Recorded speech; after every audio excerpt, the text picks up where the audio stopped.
audio and go. Well, hello everybody, and welcome to Happy Hour with Maestro Tim. It's been 2 weeks since we last saw each other. This is going to be kind of more of a solemn episode for those of you who aren't in the immediate area. A big weather event came through Cedar Rapids, something called a derecho. I know, I never heard of it myself until I had to look it up, and it's a hurricane wind. We had 140 mile an hour winds sustained for over 2 hours. And as a result, 1 out of every 4 trees is either uprooted or snapped in two, or there's just tons of damage. A lot of people have their houses damaged. We've had a lot of power outages. Some of us are just getting internet back online. And so if you are following us today, I want to thank you so much for joining us, and I hope everything's going okay in your own household. So I am very honored to have my special guest, Blaine Cunningham, who is our librarian and principal tubist. This guy knows more about Orchestra Iowa than anybody else, not only being a musician and a librarian, but also former personnel manager as well. So before we get started, welcome. Delighted that you're here. You are a beer aficionado, so I thought this would be only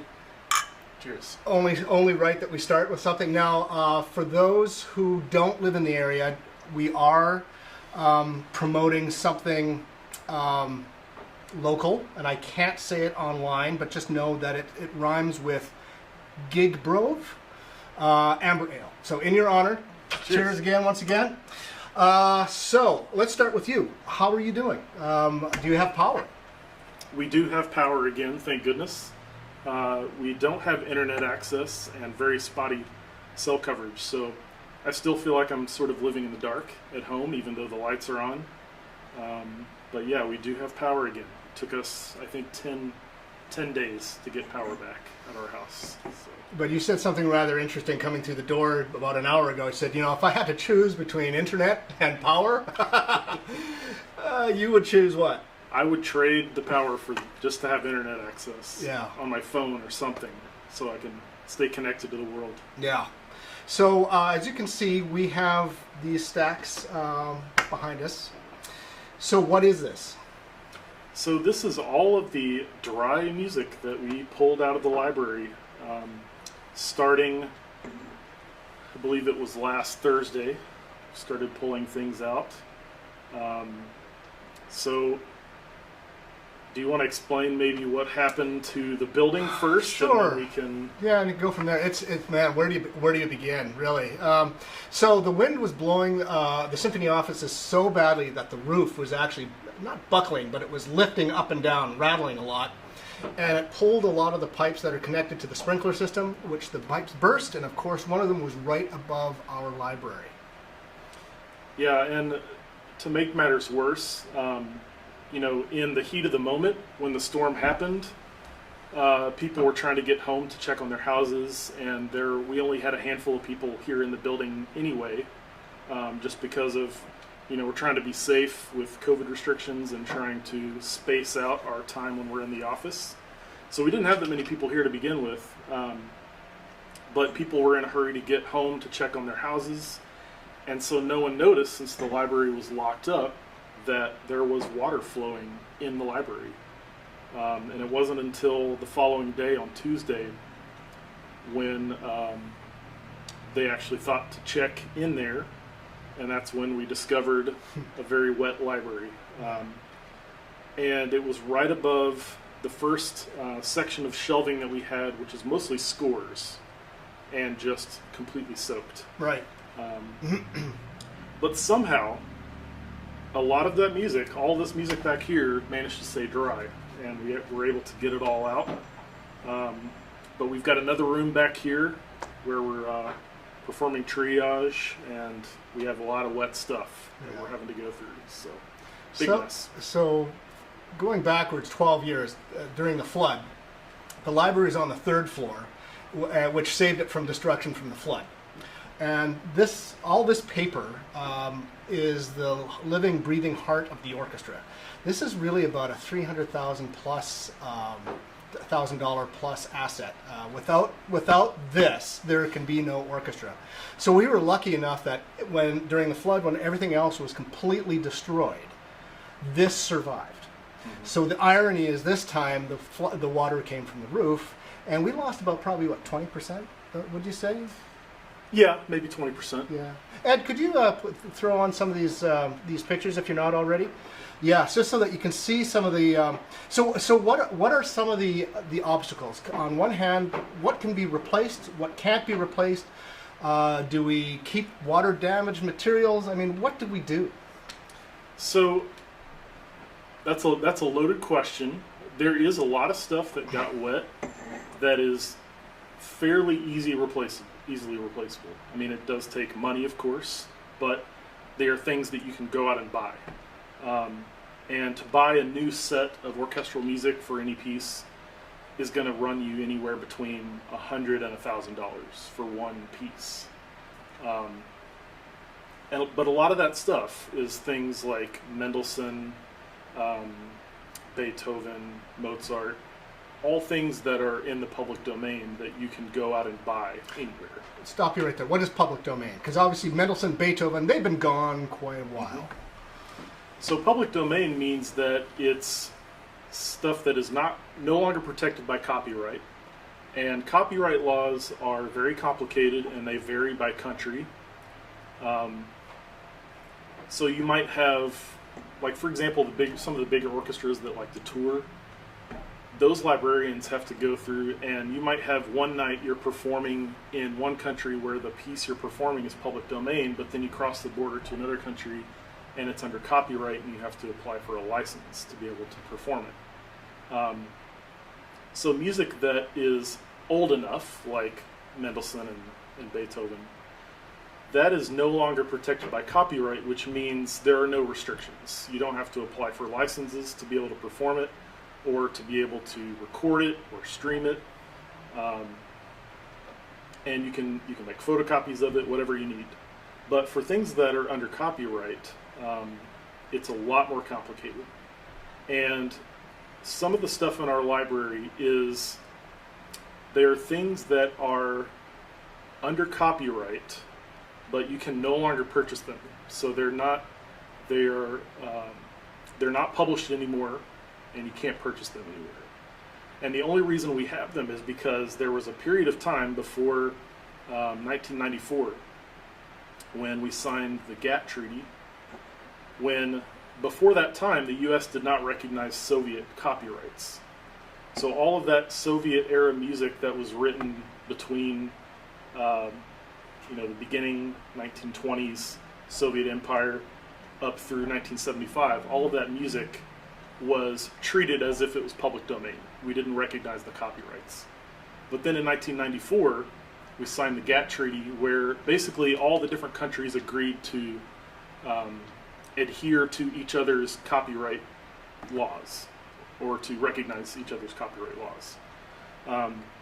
So that means that some of the music that we have in our library that was published by Russian composers between 1922 and 1975, that's all under copyright, and you can't buy replacement parts to those pieces. We're talking a lot of really great stuff, too. I mean, we're talking Prokofiev, Shostakovich, and a bunch of others. I mean, yeah. So when we were digging through some of the wet music, I mean, there were some heartbreaking moments when we're uncovering Prokofiev's Fifth Symphony, which is one of my favorite pieces of all time, and that's one that you can't just go out and buy.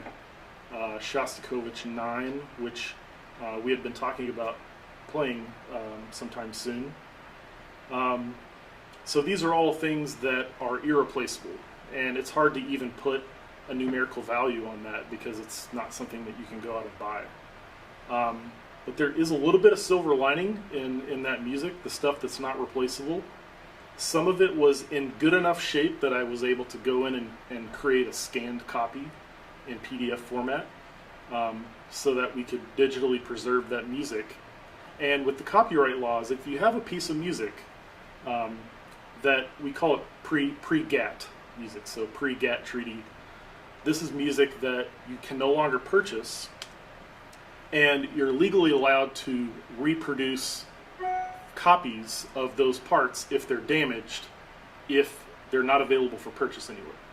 So we have this music in our library that we bought at a time when it was public domain, but then it went back under copyright. And so we can legally make copies of that. So it's essentially, we can keep the damaged parts in our library, and they're not usable, but now I have these nice PDF copies that I can reproduce new parts for those.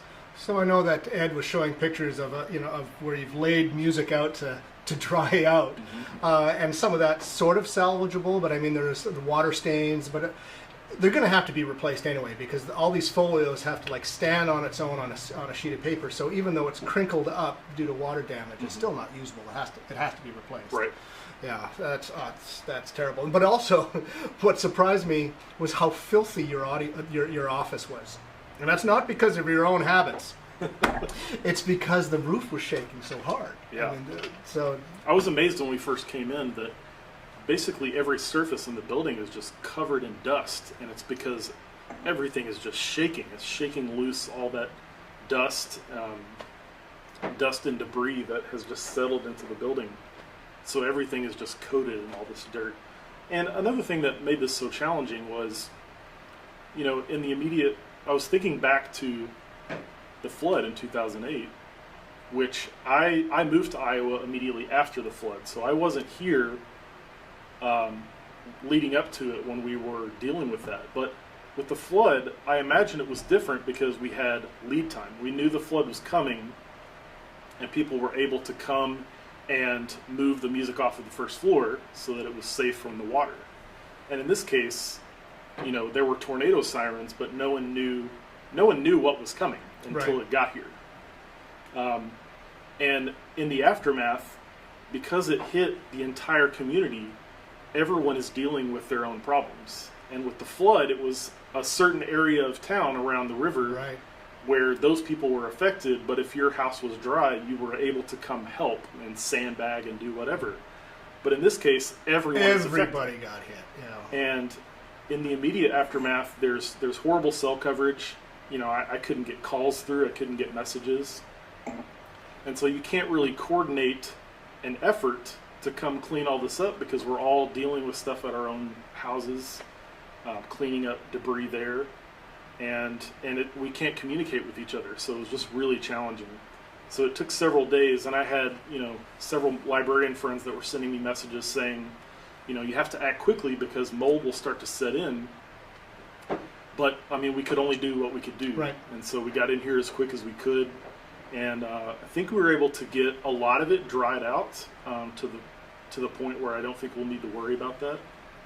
Well, even this collection, which was undamaged, I mean, in this room you can't see that now, but we had a dehumidifier in here just to make sure that the undamaged music wouldn't start collecting mold, because it soaks up water like rice. Yeah. It's unbelievable. So what I love about librarians, they know everything there is to know about music, but you are also a tight-knit group. You belong to this organization called MOLA.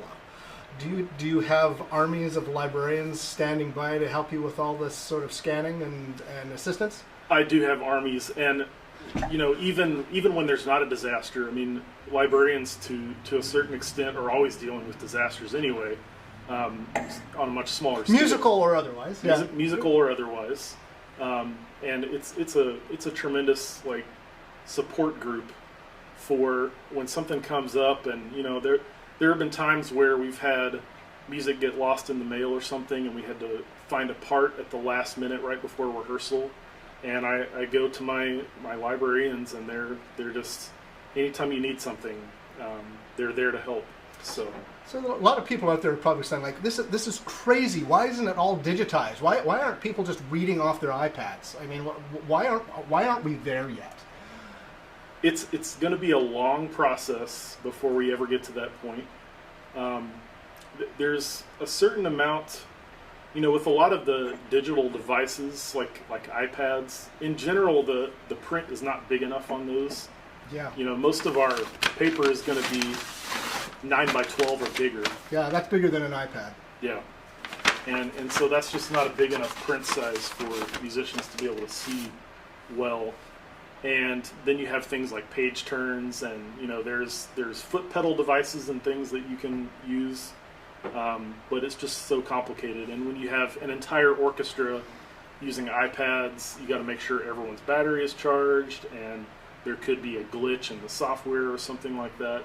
There's lots of things that can go wrong, and it's, in the end, the most reliable thing is having that paper on your stand. I got to tell you, so even my own scores, I put idiot marks for me in the music, and there's no substitute. And it's a mnemonic device. It's a studying device. If you actually physically write something in the music, you're going to remember it.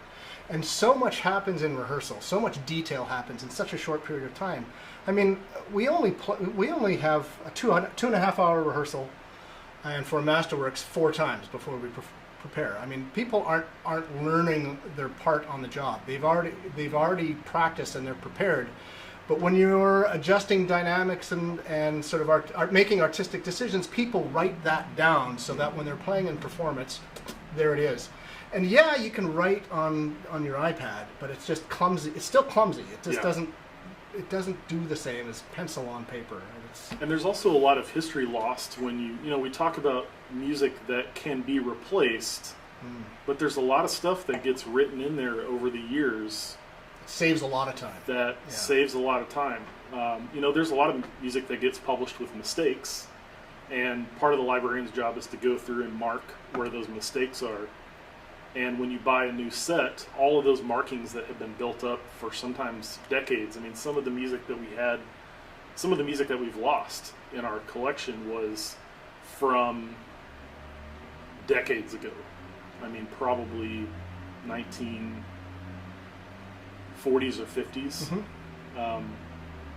And all those times that we perform those pieces, more information is getting written into the parts, and that's the kind of history that you lose when that music gets destroyed. So, disaster aside, because you're getting into marking music, one of the most vexing difficulties of a librarian is getting the music bowed. Mm-hmm. So when you come to a concert and you see all the violins, going up and down at the same time, we call that bowing. And it's a musical and logistical and practical exercise of how to bow the music that makes sense musically and also just ergonomically. And of course, if you have 20 different violinists, they will bow it 20 different times.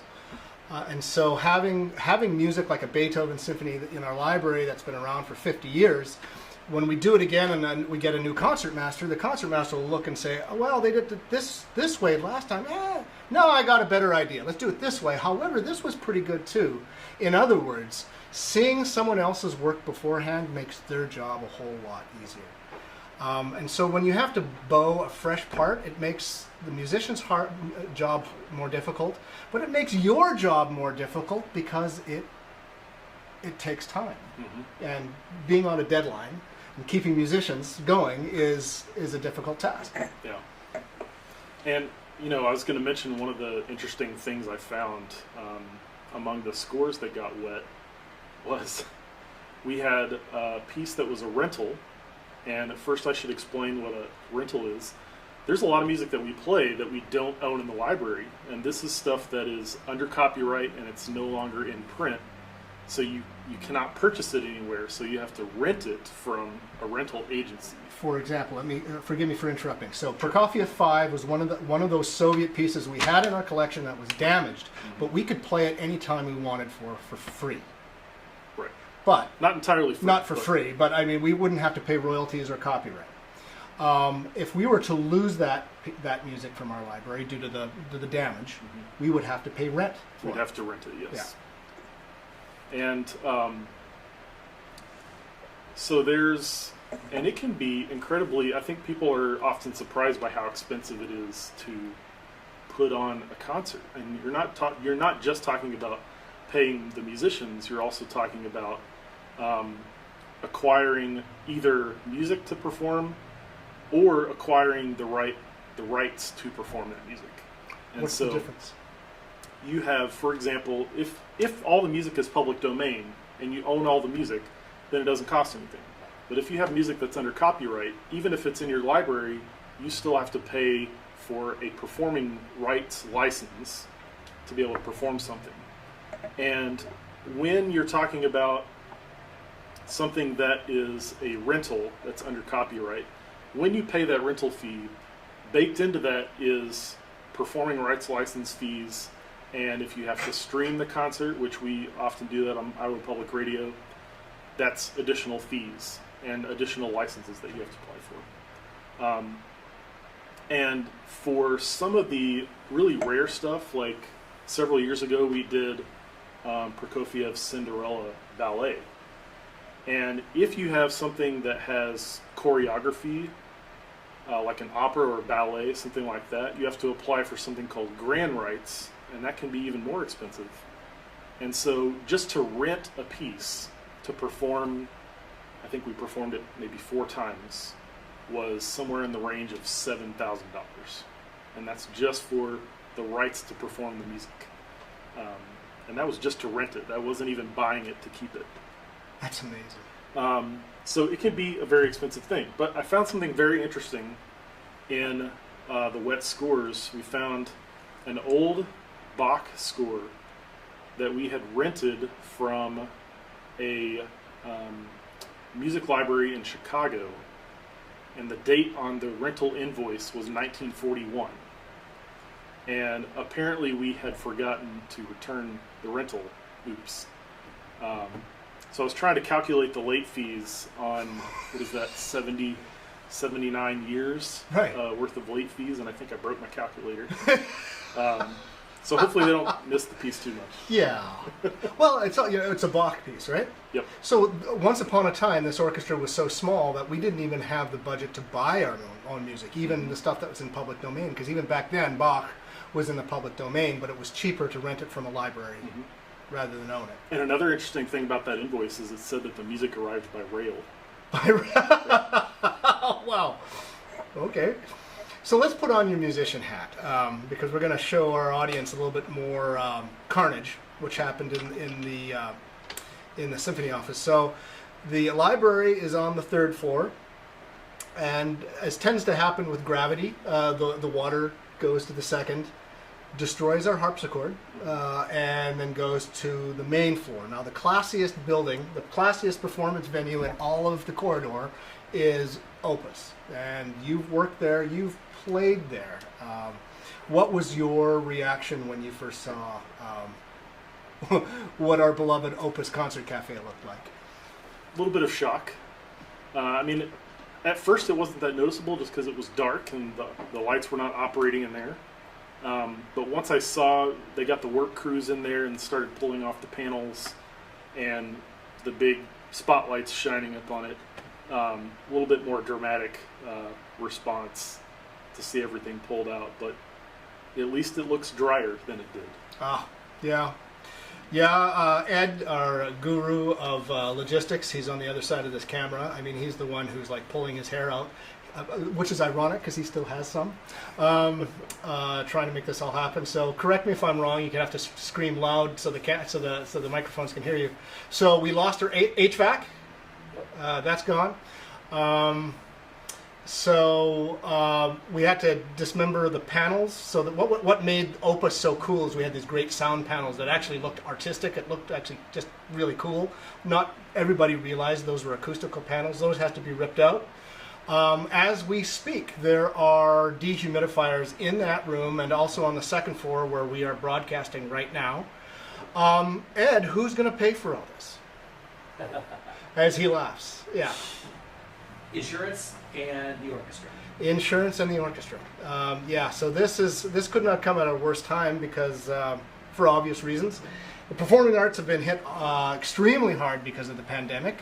We just can't ply our trade safely, and that's not going to change anytime soon. So obviously we have revenue streams that have been turned off to us, and ironically Opus was the only thing going for us. We were actually streaming some live performances. Lynn Rothrock, was she the last one? She was. And did a great concert for us right before the derecho, and we also had a lot of other things lined up. And who would have known in the pandemic, Orchestra Iowa through Opus was actually generating revenue. Well, then this hits. So so you've been to Opus. You've performed in Opus, haven't you? A few times. Yeah. I've asked this from a lot of musicians because music has pretty much shut down. Have you found any opportunity to play? Not as much as I would like, obviously. And I've told a lot of people this. In the very beginning, I had all these grand ideas for how I could produce my own content from home and, record quartets and splice all the parts together and do all these cool things. But then reality hit, and when you've got, my wife and I both work full-time, and we've got 2 small kids, and schools are closed, and now we also have a dog, and there's just so much going on in the house, and all kinds of Zoom meetings, and it's not a good environment for you to be able to sit down and practice. Right. And obviously there isn't as much to practice for, because there aren't orchestra gigs coming up to be able to practice for. And I finally did get my first paying gig at the end of last month, I believe. First of all, someone paid for a tuba. Really? I actually was playing euphonium. So Okay. Close. But yeah, it was quite the dry spell, and it's hard. I mean, it's really hard when you go from. I mean, this last season, when I played the concerto at the beginning of last season, and so I was playing probably more than I had in a couple decades, and to go from, maybe the best playing shape that I've been in to all of a sudden everything gets dried up, and it's hard to even find time to practice. So it's a challenge. Say a few words about that, because a person who isn't a musician, and certainly not a brass musician, does not understand this is your athletic ability right here. Yeah, and it's not like the cliche about riding a bike. You can't just hop back on and be able to do all the same stuff that you were able to before you stopped playing. And there's things like endurance and accuracy and control that is stuff that you have to maintain regularly. Mm-hmm. And if you have long breaks where you're not working on that stuff, it takes a while to get it back. And I imagine there's a lot of musicians that are going through that too. Some of them have managed to find ways to get work.